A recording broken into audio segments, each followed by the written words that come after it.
Shalom Bapak Ibu Saudara-saudaraku yang terkasih dalam Tuhan Yesus Kristus.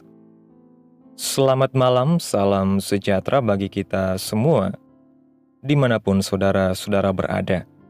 Selamat datang kembali di Renungan Kristen pada malam hari ini. Kiranya kekuatan dan sukacita oleh Roh Kudus melimpah dalam hati dan kehidupan saudara semua, dan semoga saudara semua dalam keadaan sehat selalu. Pada malam hari ini sebelum kita mendengarkan renungan firman Tuhan, mari terlebih dahulu kita berdoa. Segala pujian, syukur dan hormat, serta kemuliaan bagi Allah Bapa kami yang kudus dan kekal, Bapa di dalam kerajaan surga, Bapa yang kami sembah, di dalam nama Tuhan Yesus Kristus. Kami mengucap syukur Tuhan, oleh karena pertolongan-Mu di sepanjang hari, kami boleh dimampukan Tuhan untuk melewati hari ini, melakukan tugas dan tanggung jawab kami, mengerjakan segala aktivitas kami dengan pertolongan Tuhan. Saat ini ya Tuhan, kami hendak mendengarkan firman-Mu. Berilah kami pengetahuan dan bimbinglah kami, agar apa yang Engkau firmankan dapat bekerja sesuai dengan kehendak-Mu. Bukalah hati dan pikiran kami ya Tuhan, untuk mendengar firman-Mu dan menerima firman-Mu. Kiranya firman-Mu ini dapat kami lakukan di dalam setiap kehidupan kami, dan menjadi berkat bagi kehidupan kami. Berfirmanlah ya Tuhan, kami sudah siap mendengarkan firman-Mu. Di dalam nama Tuhan Yesus Kristus kami berdoa. Amin. Bapak Ibu Saudaraku yang terkasih, ayat renungan kita pada malam hari ini terdapat dalam kitab Ayub pasal 42, ayat 5 dan ayat 6 yang berkata demikian. Hanya dari kata orang saja aku mendengar tentang Engkau, tetapi sekarang mataku sendiri memandang Engkau. Oleh sebab itu, aku mencabut perkataanku, dan dengan menyesal, aku duduk dalam debu. Bapak Ibu Saudaraku yang diberkati oleh Tuhan, jika kita membaca dengan pengamatan yang baik, tentu kita akan terkejut dengan pernyataan Ayub ini. Dalam Ayub pasal 1, ia digambarkan sebagai sosok yang saleh, jujur, takut akan Allah, dan menjauhi kejahatan. Setiap pagi, Ayub mempersembahkan korban bakaran untuk menebus kesalahan anak-anaknya. Bahkan dalam keadaan kehilangan segala sesuatu, ia masih dapat menyatakan, dengan telanjang aku keluar dari kandungan ibuku, dengan telanjang juga aku akan kembali ke dalamnya. Tuhan yang memberi, Tuhan yang mengambil, terpujilah nama Tuhan. Pernyataan ini menunjukkan bahwa Ayub mengakui bahwa keberadaannya hanya karena pemberian Allah semata-mata. Karena itu, ia tidak bersungut-sungut ketika Allah mengambil semuanya melalui sarana atau keadaan apapun. Dalam kepedihannya, Ayub tidak berbuat dosa dan tidak menuduh Allah berbuat yang tidak patut. Ia tidak bersungut-sungut menghadapi pencobaan dan prahara yang begitu besar dalam hidupnya. Lalu Alkitab juga mencatat, ketika istrinya menyuruh dia mengutuki Allah supaya dia mati, Ayub menjawab, "Engkau berbicara seperti perempuan gila. Apakah kita mau menerima yang baik dari Allah, tetapi tidak mau menerima yang buruk?" Ditulis lagi dalam kesemuanya itu, Ayub tidak berbuat dosa dengan bibirnya. Tidak hanya kehilangan harta dan keluarganya, pergumulan Ayub sampai di titik di mana tubuhnya dari kepala sampai kakinya penuh dengan bara yang busuk, sehingga dengan sekeping beling dia menggaruk-garuk badannya. Dapat kita bayangkan, Ayub seorang kaya raya menjadi manusia miskin dan terbuang seperti ini, namun tetap menunjukkan kualitas yang luar biasa. Justru, kualitas hidup seseorang nampak pada waktu ada dalam keadaan yang terpuruk, seperti keadaan Ayub. Demikianlah sejatinya bahwa penderitaan yang kita alami adalah ujian dan pemurnian agar kita menjadi sempurna atau naik ke level yang lebih tinggi. Dari sisi kognitif, Ayub juga seorang yang berpengetahuan. Buktinya, Ayub dapat bersoal jawab dengan sahabat-sahabatnya yang datang menghiburnya. Dari jawaban-jawaban Ayub, kita dapat melihat bahwa ia bukan sosok yang tidak mengerti tentang Tuhan. Ia bisa mengimbangi teman-temannya yang berbicara panjang lebar mengenai Tuhan. Jadi tidak diragukan kapasitas, kualitas hidup Ayub dari perilakunya secara praktis serta pengetahuannya secara kognitif. Namun mengejutkan bahwa Ayub bisa berkata, hanya dari kata orang saja, "Aku mendengar tentang engkau." Ia hanya mendengar tentang Allah dari orang, namun sudah bisa menjadi landasan hidup moral kerohaniannya yang luar biasa. Hal ini membuktikan bahwa orang yang tidak mengalami Allah secara langsung pun dapat memiliki moral kerohanian yang baik, namun pasti tidak sempurna. Kemudian Ayub berkata, "Tetapi sekarang mataku sendiri memandang engkau." Artinya, Ayub kini memiliki pengalaman berjumpa dengan Allah secara nyata setelah mengalami semua pergumulannya. Dia baru mengalami realitas Allah setelah melewati pergumulan dan peristiwa yang menyakitkan. Ayub adalah sosok yang menarik perhatian Tuhan. Ia tidak sempurna dalam pengenalan akan Allah, tetapi ia berusaha sungguh untuk menjaga perasaan Tuhan. Pengetahuan teologi tidak membuat manusia otomatis memiliki karakter yang mulia. Memang hal itu sangat dibutuhkan untuk berinteraksi dengan Allah. Jika seseorang tidak memiliki pemahaman teologi yang tepat, pada akhirnya ia tidak akan mengenal Allah secara tepat. Namun, memiliki ilmu teologi adalah hal yang berbeda dengan menjadi orang yang menarik perhatian Tuhan. Belum tentu orang yang mampu berteologi dengan baik menarik perasaan Tuhan. Orang yang dapat menarik perasaan Tuhan adalah orang-orang yang serius menjaga perasaan Tuhan dan membuahkan kehidupan yang kokoh dalam mempertahankan iman melalui perjumpaan pribadi dengan Tuhan setiap waktu. Setiap kita terpanggil untuk menjadi orang yang menarik perhatian Tuhan. Sama halnya dengan Ayub yang menarik perhatian Tuhan sampai ia membanggakan Ayub di depan iblis dengan berkata, "Apakah engkau memperhatikan hambaku Ayub?" Kebanggaan Allah atas Ayub tentu bukan tanpa alasan. Dengan standar umat perjanjian lama, Ayub menarik perhatian Tuhan dengan praktik hidupnya. Oleh karena itu, Tuhan memurnikan Ayub agar menjadi seorang yang sungguh istimewa di hadapan Tuhan. Pemurnian ini disambut Ayub dengan baik, meskipun tidak sempurna. Ia pada akhirnya mengalami Allah secara langsung melalui berbagai pergumulannya. Hal yang sama berlaku pada kita saat kita hendak mencapai keserupaan dengan Tuhan. Dalam jejaknya, kita harus siap untuk diubah melalui berbagai peristiwa. Semua hal ini bertujuan untuk menjadikan kita anak-anak Allah yang bukan hanya mengenalnya secara nalar, tetapi mengalaminya dengan nyata.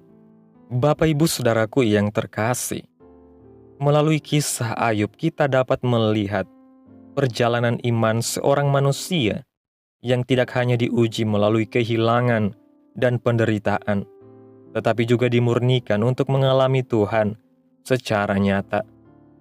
Ayub yang sejak awal dikenal sebagai sosok yang saleh, jujur, dan takut akan Tuhan, telah menjalani kehidupan yang secara moral dan spiritual terpuji. Ia tidak bersungut-sungut meski kehilangan segalanya, bahkan kesehatannya, dan tetap menjaga kekudusan hidupnya di hadapan Allah. Namun dalam akhirnya, Ayub sendiri mengakui bahwa selama ini ia hanya mendengar tentang Allah dari orang lain dan baru sungguh mengalami Dia melalui segala penderitaan yang ia lewati. Ini menunjukkan kepada kita bahwa pengetahuan tentang Allah tidaklah cukup, harus ada pengalaman pribadi yang membawa kita berjumpa dengan realitas Allah secara langsung. Perjumpaan dengan Tuhan tidak selalu datang dalam kenyamanan dan kelimpahan, namun seringkali terjadi dalam lembah air mata dan pergumulan yang dalam.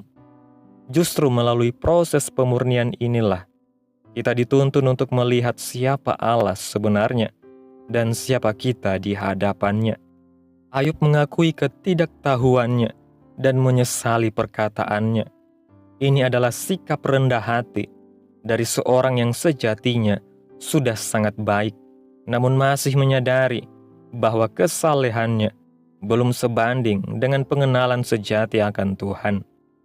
Dari sini kita belajar bahwa hidup yang benar bukan hanya soal melakukan hal-hal baik, tetapi juga soal mengenal dan mengalami Tuhan secara pribadi dalam kedalaman hati dan perjalanan hidup kita.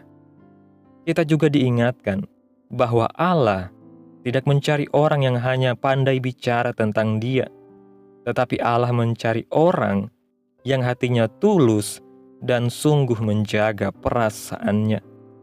Kita dipanggil bukan hanya untuk tahu tentang Tuhan, tetapi untuk mengalami Tuhan secara nyata, mengalami kasih-Nya, didikannya, dan pemulihannya dalam setiap musim kehidupan kita.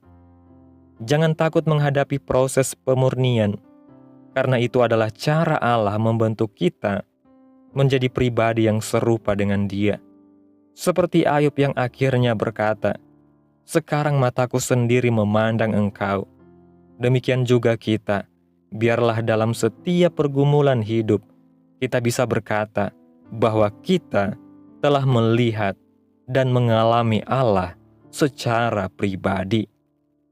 Kiranya setiap proses yang kita jalani hari demi hari bukan menjauhkan kita dari Tuhan, tetapi justru membawa kita lebih dekat, lebih dalam, dan lebih serupa dengan Tuhan.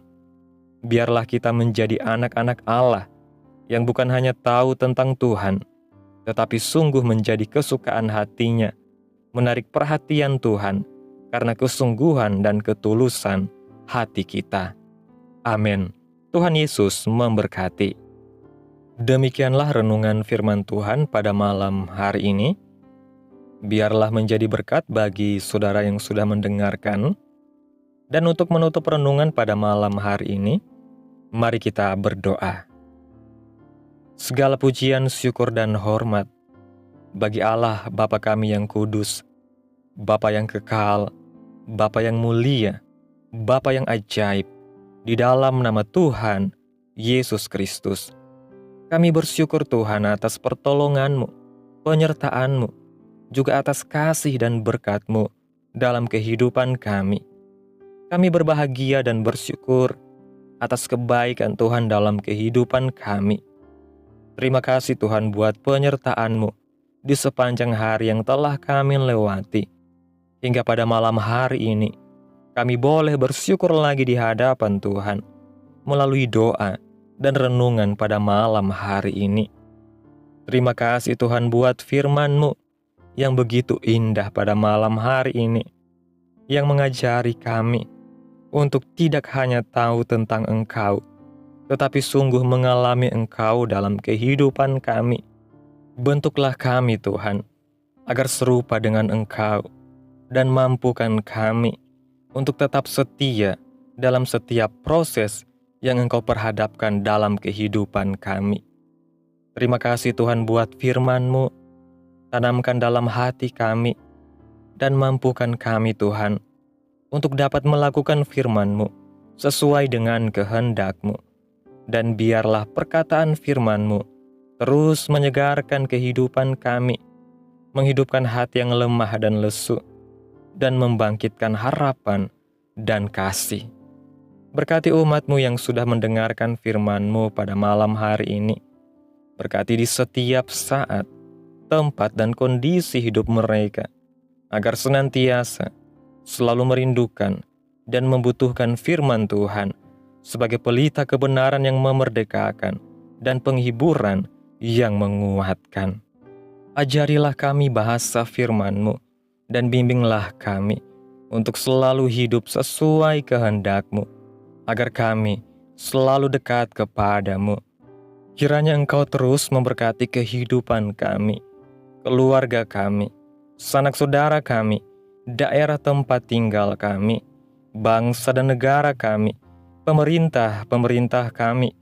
Biarlah semuanya dalam perlindungan-Mu ya Tuhan, dan jadilah sesuai kehendak-Mu yang terbaik dalam kehidupan kami.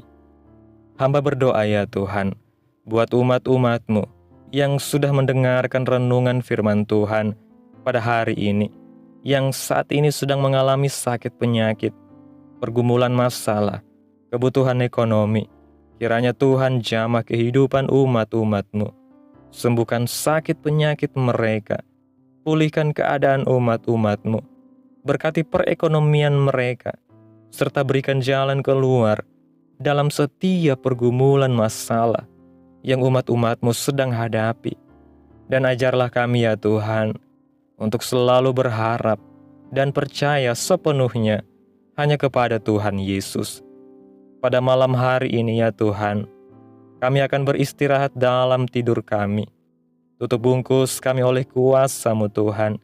Hindarkan kami dari segala kecelakaan, mara bahaya, sakit penyakit, orang-orang jahat, kuasa-kuasa kegelapan, iblis, bencana-bencana alam, hal-hal yang tidak kami inginkan.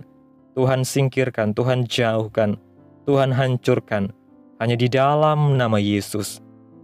Kiranya Engkau sertai dan lindungi kami di sepanjang malam ini ya Tuhan, sehingga kami boleh bangun besok pagi dengan tubuh yang sehat, kuat, dan diberkati oleh Tuhan.